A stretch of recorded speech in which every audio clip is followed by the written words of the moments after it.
and gentlemen. This is Paul Allen, the horror expert, joined to my left by a dying. Well, already passed, but slowly resuscitating.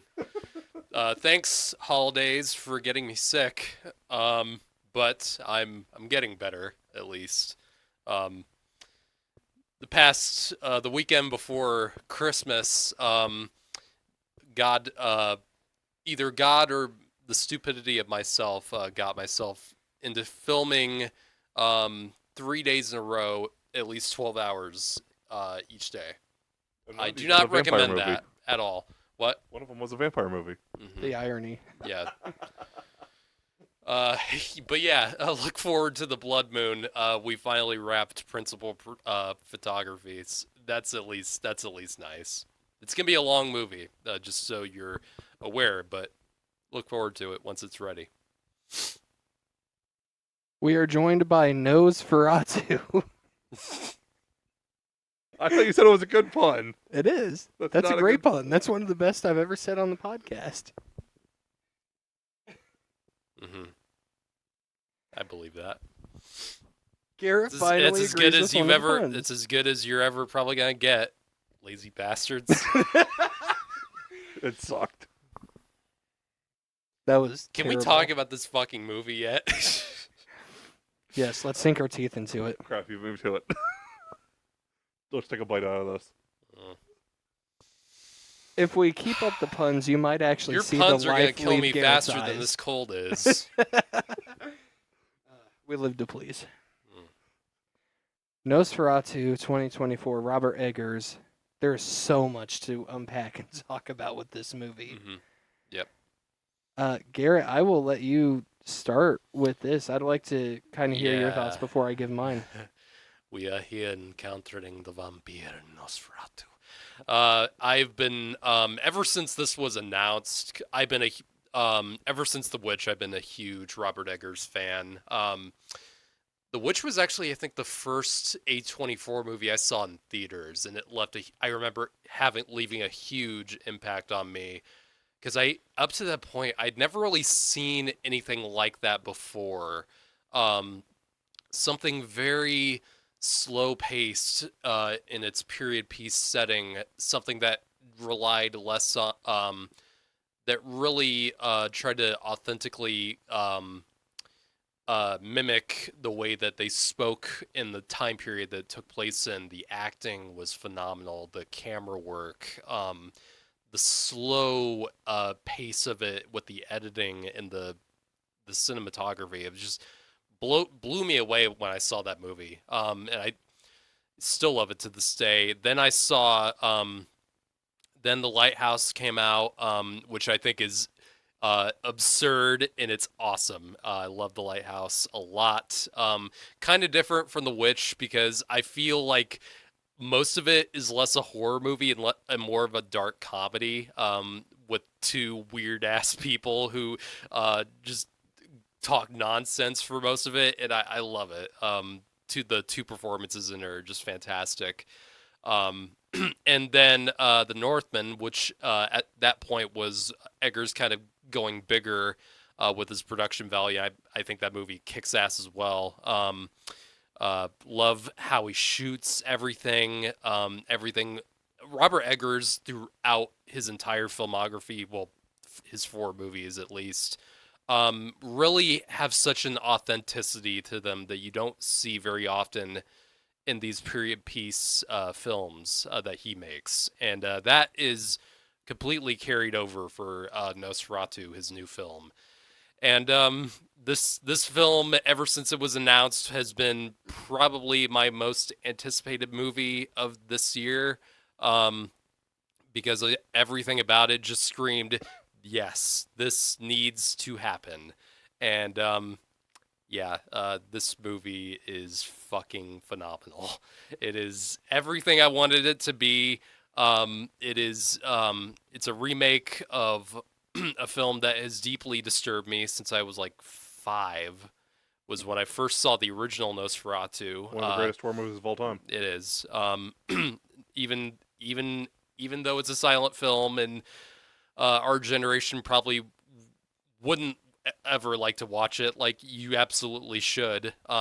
Everything, um, in the original Nosferatu, in terms of like how it was made, and its basic uses of cinematography and everything of how it is shot and all the shadows and stuff. I feel like every like horror film that we know today is indebted to what F.W. Murnau did in 1922. Yes. I mean, so many of the stylistic choices I feel like are still being used all these hundreds of years later in all these horror films that we see. And Robert Eggers clearly, even just watching this film, you can tell that he knows that entirely because the usage of shadow in this film, this might be the best looking film of the year in terms of how the cinematography blends everything together. That's a high bar too. Yeah, Between I've seen a Dune, lot of great looking movies this year, and this film might have topped it for me. Dune, Furiosa, Yeah, First Omen. Dune. I really love how Longlegs was shot, but uh, I mean, I can't even count how like I can't even describe how many shots just made me go like foaming at the mouth. I said that on said that something like that on Facebook. It was like for almost the entirety of this film, I was like foaming at the mouth level jealous as a cinematographer because I just the entire time I was looking at it, I was like, how does something look this gorgeous? And yeah, that was almost the entire movie, and not just how everything is lit, everything, the use of shadows, the use of color, or the lack of color therein, because this film is very purposefully monochrome for most of it, like not a whole lot of saturation, and I love that about this film because it does mimic that black and white sense that the original had when you watch it, and yeah, I love that. But not just that, but the way that scenes are blocked out in this felt very like stage.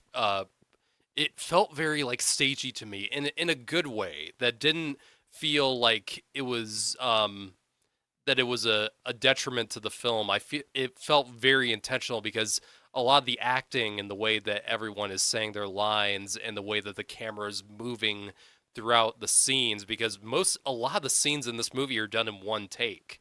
Um, because like it's not just that a camera is like in one position and then it cuts away to another. Like it moves so fluently through each scene, and it does it like in a way that I don't rarely ever see.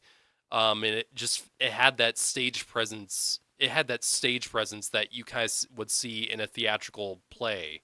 And it really stuck out to me, and I really like that about this film. But yeah, that's me so far. I got more to say, but I'll let someone else talk. Yeah. So like I haven't seen it yet. I'll just say this real quick, Paul, because like I said, I haven't seen it. But like you said about monochromatic, that's why I thought it looked like it wasn't necessarily black and white from what I could tell by the trailers. Mm-hmm. There was just that slight essence of color, Mm-hmm. and it Yeah. was just kind of like drained out, kind of. Mm-hmm. That's really cool. Yeah. In the 1979 film, I think it came out in 1979. Yeah. That's The Nosferatu the Vampire. Werner Herzog version. That one was definitely more colorful, and I believe that this one that Robert Eggers made is more in line with the 20s film, because the 70s version actually, because famously Nosferatu is basically, if you go back and look at the history, Nosferatu was made by a studio called Piranha Films, which was a studio group of filmmakers that were really interested in the occult and all these different things. And they wanted to adapt Dracula, but they didn't have the rights to it necessarily. So they took basically the story and changed certain elements of it, character names and such as like Jonathan Harker is changed to Thomas Hutter. Mina Harker is turned to Ellen. I think is her name, Ellen Hutter. Yeah. Count Dracula is turned to Count Orlok, et cetera, et cetera. But and then the original film was almost lost. Like They ordered it to be destroyed. yeah, and luckily some prints were sent over to America, and that's why we still have it today. And now we have the Kino version. Yeah, unlike a The lot what? of It's like a remastered, like Yeah. from the original footage. Oh, okay. mhm. It's what's on my Voodoo. Yeah, Okay. I have it on Blu-ray as well. So yeah, unlike a lot of silent films, which you really one of the more famous ones is another, because there's several lost silent films of Dracula that are lost completely, except for some stills. Like there was one called Dracula's Death, which was Hungarian, and that came out in 1921, so the year before Nosferatu did. Only a few still images remain from that, so it's I'll kind of look that up. fascinating. I don't really know much about the story of that one. I don't know if much about like the synopsis or what happens in it survived, but apparently it's not even really based on Dracula. It's more like a psychological study in like a mental institution or something Oh. like that. It's kind of fascinating. But yeah, so this Eggers' film is more in line with the 1920s version and not the 70s version, because the 70s version actually uses the Dracula names of the characters. So it goes back to Count Dracula, Jonathan Harker, and all that. So really, that's less of a remake of the 20s film than this is. This is very much devoted to it. And I've seen a lot of like weird backlash. Now, granted, I am on Twitter where people just complain about anything, even if it doesn't make any sense. But a lot of critics or detractors of this film are complaining that it is mainly a remake of the original and not so much like a new telling. And I always felt like that was like always. I feel like that was always part of the plan here. Mhm. Yeah. That was very clear. I mean, maybe people were expecting like something drastically like a new like something like twisty to really happen in the story that deviates from the original. I was like, I'm not sure if the majority of people really want that, No. especially when you're going back to something that has just carried on and lasted as long as Nosferatu has. I mean, this is a horror movie for cinephiles. Yeah. Like, So they're it's not like- going to want things to change. Yeah, it's not. This was never intended to be like a reboot of Right. Nosferatu. It was always planned to be a remake. Right. And I'm not sure. I'm not. Maybe I'm getting it wrong. Maybe because there are some maybe there's some truth to that, and good reason for why people might not like this film, other than the fact that it is a slow burn. It is almost a 2.5 hour horror film, and it's obviously not going to work for everyone, but for me anyway, this worked perfectly for me. It gave me everything I wanted from an Eggers vampire film. Like it takes fully advantage of everything that was established in the original film, like scenes and the basic structure, but he really builds upon it with his own style, damn near perfectly. Yeah, of course, I'm a lifelong horror fan, and Nosferatu is just the original is just one of those movies that will always stay with you because of how, like, for its time, how terrifying it was. Yeah. To this day, it is still one of the few movies that creeps me out. Yeah. I think that the character design, and I'll circle back to that for this version as well. But the Mhm. character design of the original still to this day is one of the scariest Yeah. designs. Scariest vampire designs ever. And Max Schreck's movements Yeah. was, I mean, the inspiration, like you said earlier, transcends to this day. You Yep. can tell that style, both acting as well as storytelling overall, you can tell that still carries to this day. And I love how influential that it has been, and it has given us now easily one of the best horror movies of this decade so far. Easily. It is a hair long. There are times that it felt like it dragged a little bit, but it wasn't to the point that it made me like, this is boring. There was still so much going on and so much that you could unpack with each scene that you were never bored, even whenever it felt like it was dragging. And whenever it was in the action sequences, it was going. I wouldn't really call them action sequences, really. Well, the more intense moments. Yeah, I guess. But the character design for this Count Orlok, at first I wasn't the biggest fan of it. It caught me off guard because fucking mustache. The mustache is insane, and I love just that. I've seen this movie twice now, and the sequence that I still am thinking about is when Hutter first. It's when that gorgeous shot when he's walking alone in the woods. The horse carriage comes at him, and it like he looks down for a second. The horses are gone, and the door opens up for him. And it takes them to the castle, and that, oh my God, I don't know if that was like a model or CG. I don't really know, but it looked beautiful. And then he, like, it's so dreamlike, this entire sequence. Yeah. It doesn't feel real. It feels like a dream, like a nightmare. And then he wakes up and he goes to the door of the castle. It's slow. It really takes its time, what the sequence does with every movement.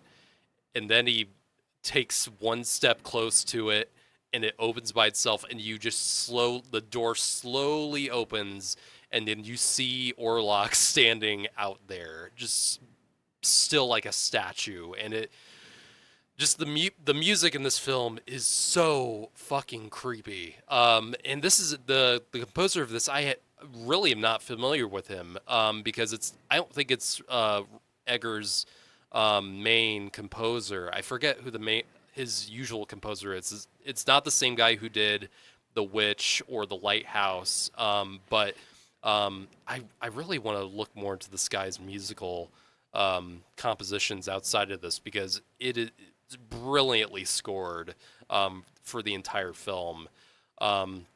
Just scenes that really give them that extra pop that allow that tension to build, and especially in this sequence where you first meet Orlok, it's just so well done. So the sequence where you first meet Orlok, and I love how carefully and slowly they take it by not really showing at all, or showing very in harsh shadows what Orlok's form, the way he stands around, his hands and his fingers, and you don't really get to see what his face looks like until a couple scenes later, and I think that's so smartly done, because it just slowly shows you the monster. It's that unnerving. he is. And the mustache did catch me off guard, because it's not something I'm used to with Dracula. Apparently, it is faithful to the original novel. Yes, and it's faithful to the original inspiration for Dracula itself, Vlad the Impaler. And if you see that illustration of Vlad the Impaler, you'll definitely see the resemblance with this new Orlok. You mean they actually made a smart decision and took their time showing him, didn't show him right in the trailer? Yeah, or his voice. Yeah, his fucking voice. Yeah, Paul in showed this. me a clip. Oh my, yeah. Yeah. Oh my His lord. his appearance isn't frightening until the first coffin scene. Yeah. But his voice just from the get-go is absolutely terrifying. You are late. It's so. He it's worked with an opera spine-chilling. singer Yeah. to Get the learn bass. how to Skarsgård, I really did top himself. Yeah. From Pennywise with this. Like that was in an a way, impressive performance. Yeah. This It was. takes it. and This is his best performance. Yeah, I don't like, care. It utterly- is his best. if I didn't know that was Skarsgård, I would have never known that No. for my life. Skarsgård has a very interesting year. Yeah, this Boy is Kills definitely World. definitely a huge redemption from The Crow. Going from the worst remake to the best Yeah, remake. of the year. And they also did Boy Kills World this year. which I didn't see yet. I didn't even. I don't I'm even interested know. to check it out. It's on Hulu. I'm interested to see it. It kind of looked fun from the trailers, but it's yeah. So Skarsgård is amazing in this, but I think all the acting in this is spectacular. Another redemption that I'll give here. Aaron Taylor Johnson. He Yeah. is very good in this. This and is I one just- of his best performances. And a couple I didn't realize he was in it. Yeah, a Yeah. couple weeks ago, I was ripping him apart for Craven. And this guy is a great actor when you give him the right material. For some reason, I always tend to like him more when he's just doing his normal accent. It seems because whatever he does, like an American accent, I tend to not buy him as much. Like if it's him in like Godzilla or something, I think in Kick-Ass it worked fine. That's one of my funniest. That's one of my funniest movie moments in Hollywood. He goes from husband and wife with Elizabeth Olsen in Godzilla Yeah, to brother the and sister in Avengers: yeah. Age of Ultron, the very That next movie. That caught me off guard. Yeah. But no, I think he's very good in this.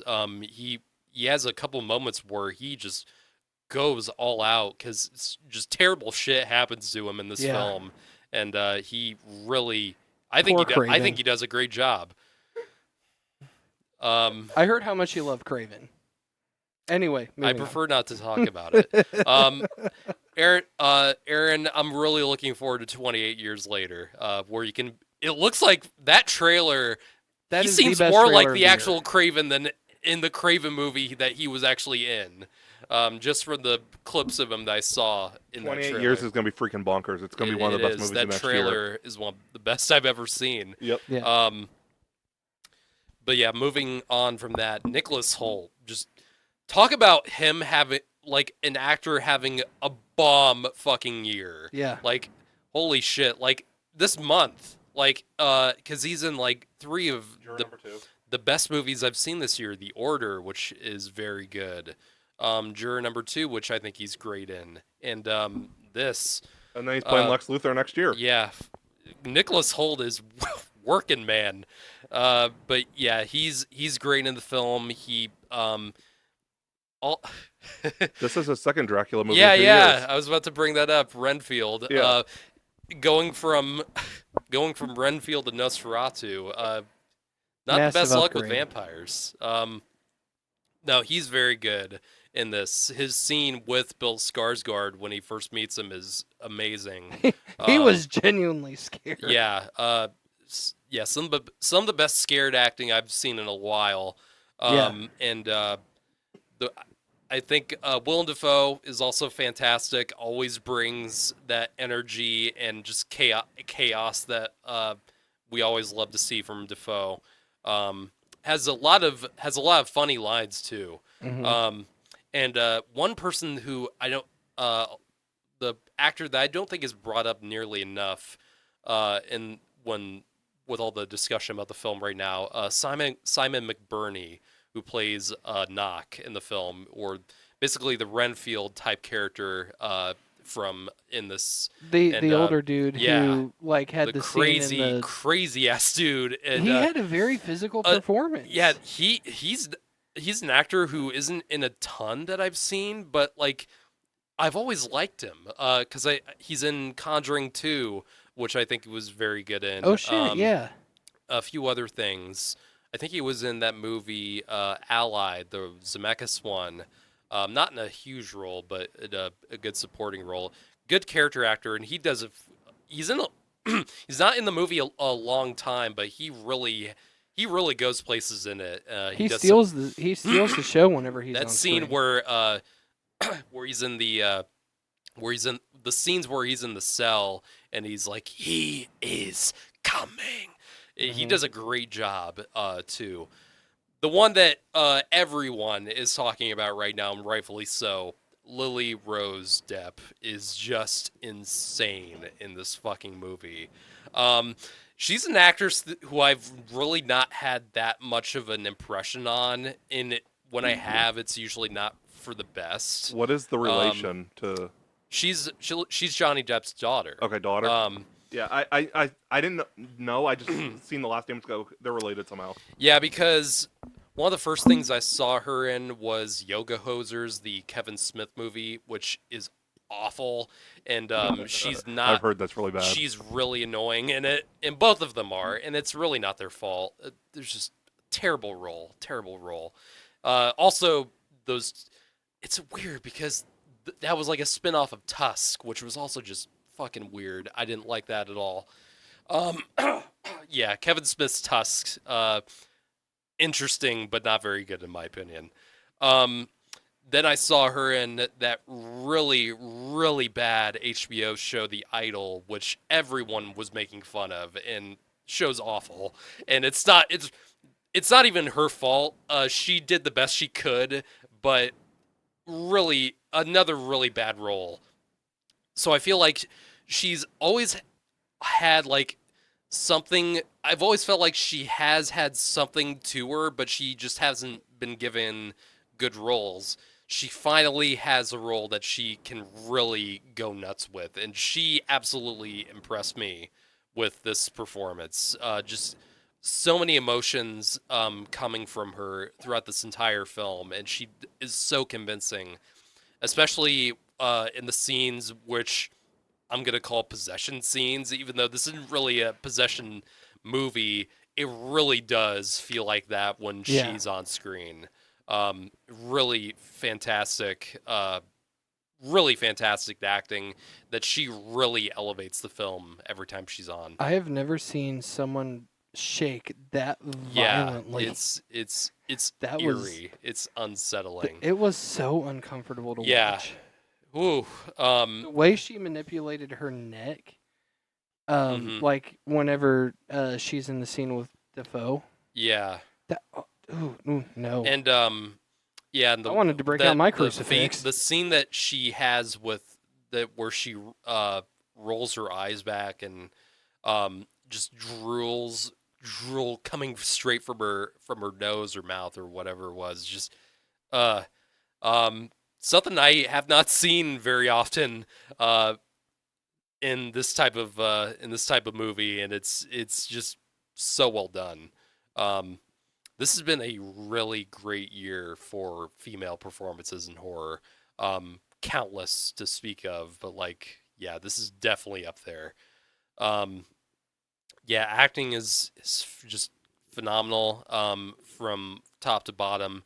I mentioned the music. The music in this film is spectacular. The special effects and makeup on Skarsgård and just the way that they utilize Orlok's shadow, like in the original, is very well done. Probably my favorite shot in the film is Orlok's hand going over the entire town as the plague spreads. Just beautiful, simple, and effective. I love that shot in the trailer. Yeah, the scene itself is just phenomenal, and the musical score that comes on with it, it's awesome. Yeah, I really like I said, this is a remake of the original, so it's not like there's a ton to really spoil. I mean, it's a movie from it's a telling of Dracula. I mean, how many times have we heard the story of Dracula? But I think the strength in the film is execution, and it's executed so well, where a lot of Dracula adaptations have not been executed well. I can only think of like a handful that have been executed as well as this has.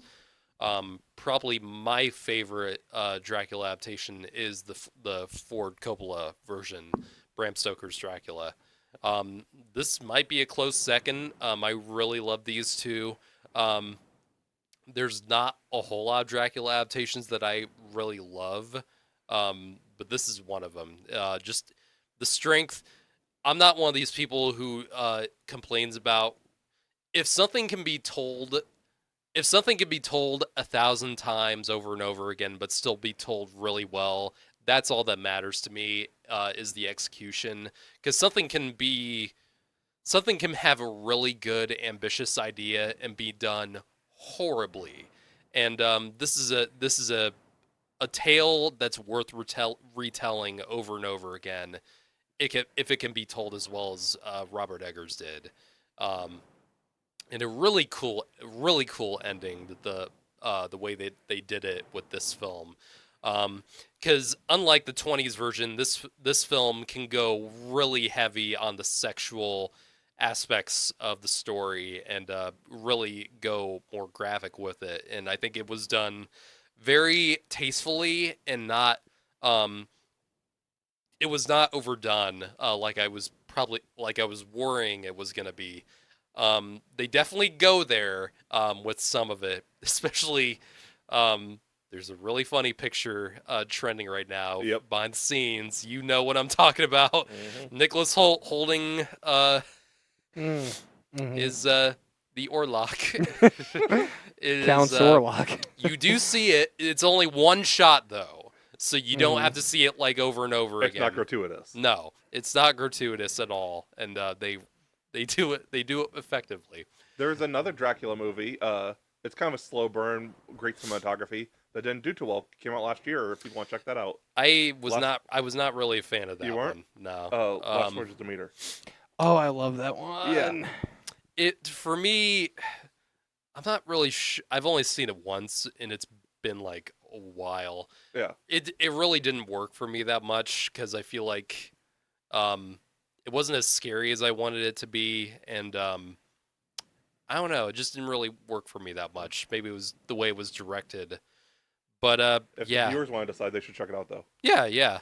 I know a ton of people who like it. Yeah, it was one of my favorite movies last year. I was actually really bored by it, but I had the entire theater myself opening night. It just was not marketed well either. No, and it came out right after Barbie and Oppenheimer. Yep. So like the week after. Yeah. But yeah, this is, in terms of Dracula adaptations, this is one of my favorites that has ever been done. Yeah. It really puts you in this time period, and it does it with brilliant filmmaking, really utilizing the sets and the production design. It never feels cheap. This was made on like $50 million, and while that's pretty big for like horror films, it feels like it costs like at least $100 million more the way it was done. It feels and looks expensive in a way that feels appropriate, where a lot of big budget films do not feel like they cost $200 million. This is a film that really utilizes its money to its benefit. No, there's movies that are 150 million and they look way better than something that's 350 million. Yeah, a lot of them. Interstellar versus the MCU. Yeah, or at least the MCU recently. Most of the MCU, yeah, in my opinion. Because Interstellar was only like 160 mil compared to like a lot of the MCU's 300. I think Dune 2 was like 200 million. Yeah. Wasn't the first Dune like 160? Yeah. So all three of those look way better than lot of the MCU. That's no excuse, Marvel, no. Disney. That's no excuse anymore. Jesus. Either pay your visual effects artists, give them more time, or just spend like 150 and just stop with the bullshit. Or maybe give us that money to make a movie, please. That'd be nice. Your movie stars are expensive, but god damn. But yeah, so Nosferatu, one of my, I actually just posted my top 10 films of the year I saw that. today. Excellent list. This is number 4 on the list for me. This has been a tremendous year for horror films. This is aside from the substance, this is probably my favorite. So yeah, I'm giving Nosferatu a 10. I try not to give films 10s too often, but I feel like this film deserves it. So Yeah, I mean, I think this has some of the best acting of the year in it. This has and the Academy's not gonna give a shit. no. The Academy's not gonna look at like most of the good horror films that came this year. It's like, bye bye. It just makes me so sad. It should It just makes me sad. it should easily win best cinematography. Like it is my favorite Unless if cinematography of the year. They only do it if a film really is has a really like big like social message to it, like Get Out did, which I love Get Out, don't get me wrong, or something like Silence of the Lambs, which for most of it doesn't feel like a horror film. It's more psychological. Yeah, it's just really, it's unfortunate just to see how badly guilds like that in bodies, just completely ignore great filmmaking when it's right in front of you. At the Academy, horror is the one genre that gets snubbed more than sci-fi. when the Academy completely snubbed Toni Collette for Hereditary, that was the point where I was like, fuck you guys. Just fuck you guys. Yeah. What do you got star rating, Paul? What do you got for? Oh, there's still a few things I wanted to say about it. Okay. Yeah, I said pretty much everything I had on my mind. Yeah, I think that this is easily one of the best movies of the year. And I'm not just saying that as a diehard horror fan. Like, it genuinely is one of the best movies of the year. Like I said, some of the best acting of the year. In my opinion, the best cinematography of the year. Robert Eggars, I said to Matthew before, and I may have said it on the podcast with y'all as well, but he's my favorite director right now. And I had very high hopes for this, and I think that my expectations were exceeded. I actually need to change my rating on Letterboxd because I initially gave it a 4 out of 5, or 4.5 or something. But after, and the only reason I did that was because of the fucking mustache. So I need to change it because I didn't realize that it was faithful. So my friend who I went to see with was like, he's not gonna keep the mustache through the entire movie. It was like, I don't know.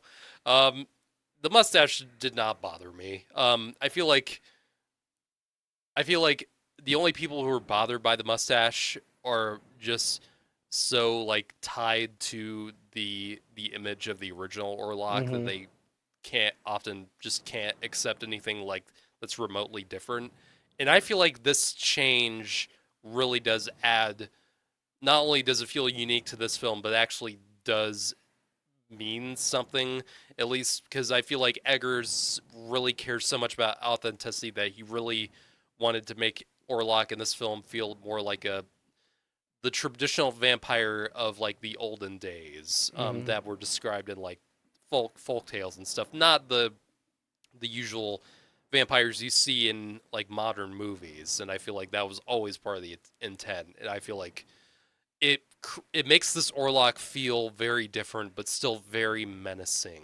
I even when I saw the mustache, I was like, this character still feels like so imposing throughout the entire movie.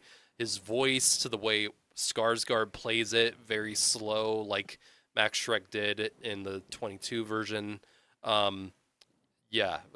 Mustache did not bother me at all, unlike some other people.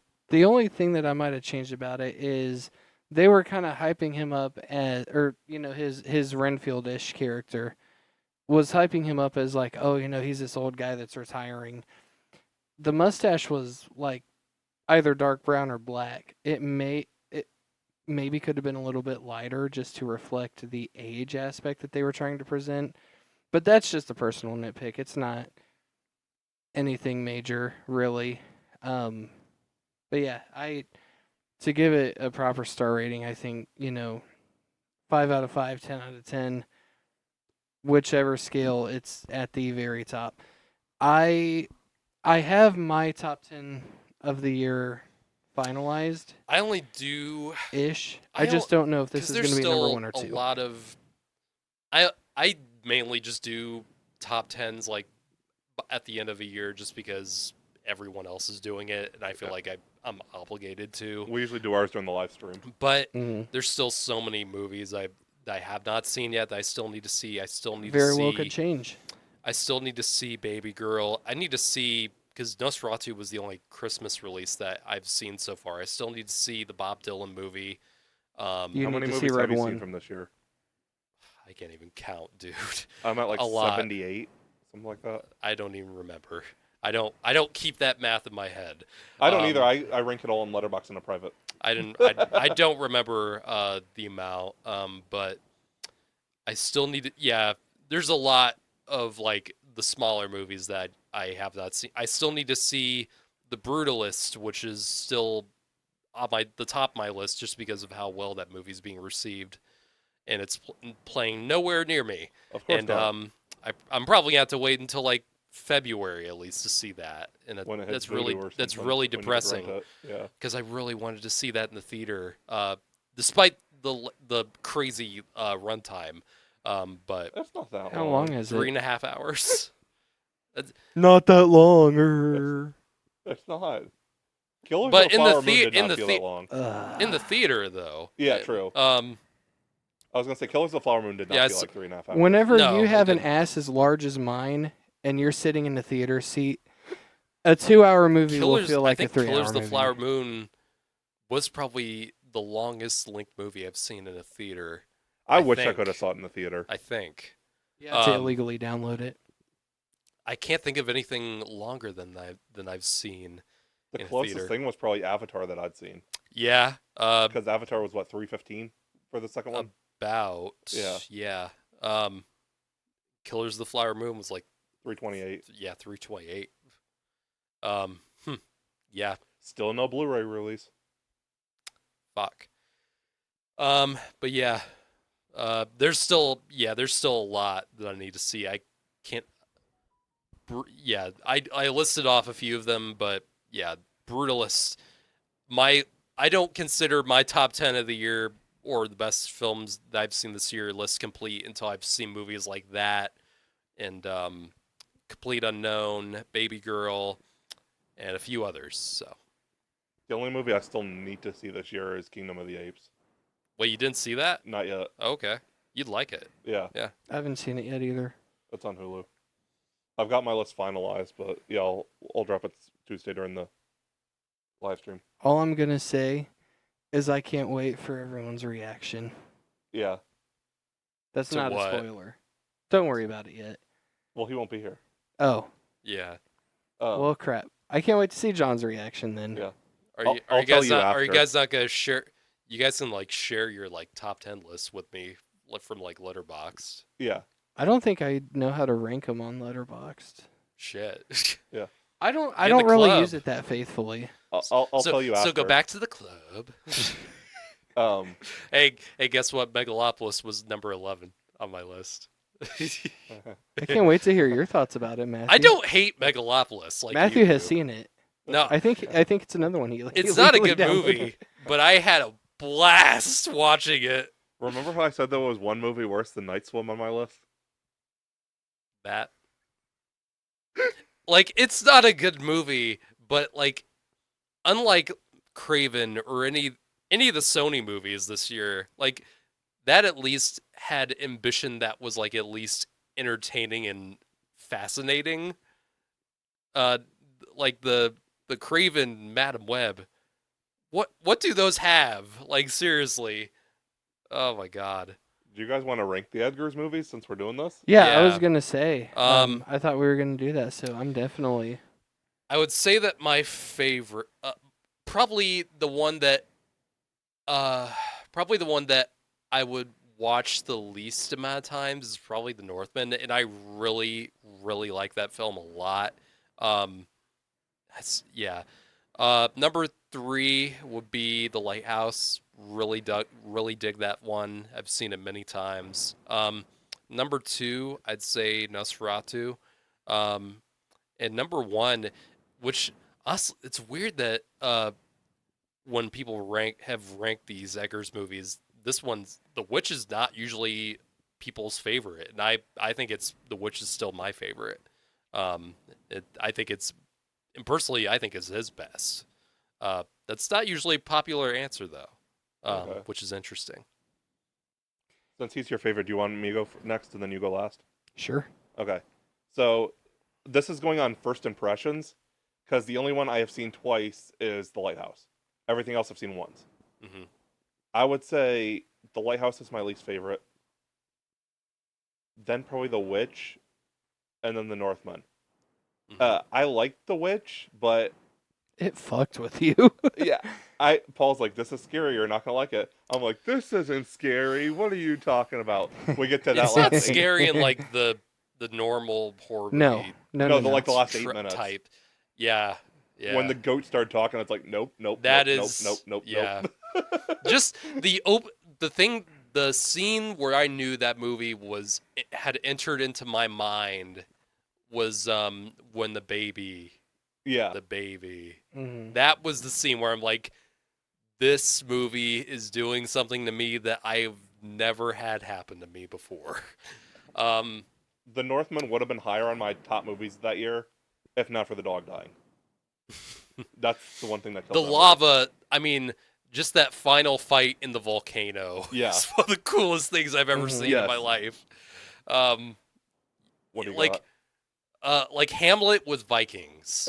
When I knew what that movie, because I didn't really know that it was gonna be Hamlet with Vikings until I saw. I was like, oh shit, this movie's fucking awesome. Mhm. I think that going from least to favorite, least favorite is The Lighthouse. I want to preface that though by saying there's not a bad Robert Eggers movie. Let Neptune strike ye dead, Winslow. I need to rewatch The Lighthouse, I think, to appreciate it a little bit more. Next would be The Northman. It was one of my top movies of the year it came out. Mhm. It is really, really good.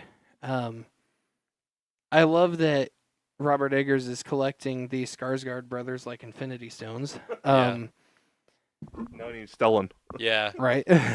Stellan. Because there is talks about that Labyrinth Yeah. movie that I guess they've approached him to make. I don't know if he wanted to make it or not. And honestly, unless he really has like a really strong want to do it, or if he has a really good idea for it, I personally would rather him not. But I'm interested to see in anything that Robert Eggers does. I'm more interested in seeing his medieval piece. Who would be a good choice now for the David Bowie type character? Like, because I don't think he's gonna do. I'm not seeing it, so. Because I don't think he's gonna do a musical of Labyrinth like the Frank Oz one. Who for that type of character? Who would? I don't know. Maybe if I was to throw something out, maybe Tom Hiddleston. But I don't know. I don't know enough about what's going on with the Labyrinth movie to really judge. But it may not even be a thing. no, it might get passed through and forgotten about, and you might just move on to something else. I prefer him to stay within the original idea films that he has been making for most of his filmography. But What was your number 2? Number 2 is going to be Nosferatu. where's Nosferatu 1? Hey! Right there. Anyway, Like I said, I just absolutely adore this film. It is going to be one of my 2 top films of the year. I can't decide if it's going to be number 1 or number 2. I need to rewatch it, which I don't know if I'll be able to do before the end of the year. But like you said, the end of the year list isn't necessarily finalized until it's finalized. So, number 1 is obviously The Witch. I didn't realize that it was an unpopular opinion. Like I genuinely. A lot. Maybe it's the type of crowd that I follow or listen to. Because I feel like number 1 is either The Lighthouse or it's The Northman. Mhm.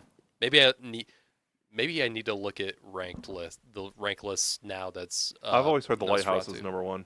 Yeah, that's a very popular answer, and believe me, I really love The Lighthouse. But something about when he does straight up horror, I think he's fantastic at. And The Witch and is just phenomenal. I think what he did with the action and the fight sequences with the Northman, I really want to see him like tackle more of that too, because I think he. Like you said, the medieval. Yeah. Yeah, because he supposedly has written a Night piece. Yeah, the Knight is because I actually did hear that too. He's constantly like writing stuff. Mhm. Even so, like I think he put it as like if something doesn't get approved or if something doesn't turn out the way it should with one idea, he's always got an idea to back it up. So Mhm. I think that's great. I know nothing of writing all the time. Mm. Nothing at all. But yeah, that's my ranking. The Witch. I mean, it still is one of my favorite horror movies of all time. Mhm. As to be expected with his other work, phenomenal acting, phenomenal cinematography, phenomenal storytelling, and the fact that it scared Matthew almost literally shitless. I love. A movie that can do that can evoke that reaction, is a good movie. Thank you guys for watching this. And we will see you in Nosferatu next time. Oh God. Fuck. We're doing you. we have our I New Year's accept that. We have our New Year's live stream Tuesday at 9. We will be live on Facebook, Instagram, Twitter, and YouTube. So join us for our top movies of the year, worst movies of the year, and what we're most looking forward to in 2025. We will catch you next time. Hawk! Triton! Bye.